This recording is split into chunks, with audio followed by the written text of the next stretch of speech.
بسم اللہ الرحمن الرحیم۔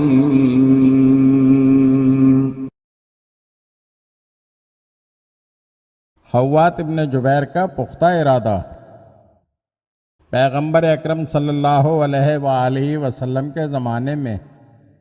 جب پہلی مرتبہ مسلمانوں پر روزہ واجب ہوا تو اس وقت روزہ رکھنے کے کچھ مختلف شرائط تھے جو بعد میں اٹھا لیے گئے۔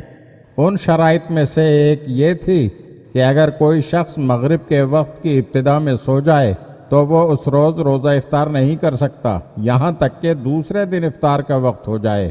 حتیٰ کہ سحری کرنے کا بھی حق نہیں تھا۔ ماہ مبارک رمضان کے ایام میں ہی جنگ خندق کا واقعہ پیش آیا اور مسلمانوں نے اس جنگ میں مدینے کے اطراف میں خندق کھودنے کا عزم کیا اور ہر صحابی کو کچھ حصہ خندق کھودنے کے لیے تقسیم میں ملا کہ وہ اس حصے کو کھودے۔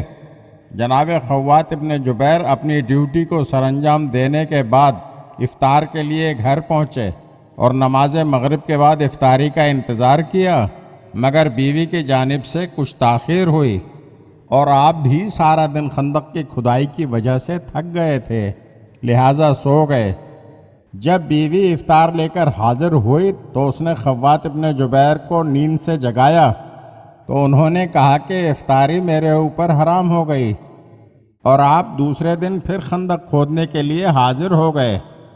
مگر کمزور بدن اور بھوک اور پیاس کی شدت سے بے ہوش ہو گئے۔ جب یہ خبر حضرت صلی اللہ علیہ وآلہ وسلم تک پہنچی تو آپ صلی اللہ علیہ وآلہ وسلم نے اللہ تعالیٰ سے دعا کی، جس کے نتیجے میں کچھ شرائط ختم کر دی گئی، جن میں سے ایک شرط بر وقت روزہ افطار کرنے کی تھی۔ اگر آپ ہمارے چینل کی نئی ویڈیوز دیکھنا چاہتے ہیں تو ہمارے چینل کو سبسکرائب کریں اور گھنٹی کے بٹن کو دبائیے تاکہ ہر آنے والی ویڈیو آپ کو جلد موصول ہو سکے، اور ہاں، لائک اور شیئر ضرور کیجیے اور اپنے قیمتی کمنٹ سے ہمیں آگاہ کیجیے۔ شکریہ۔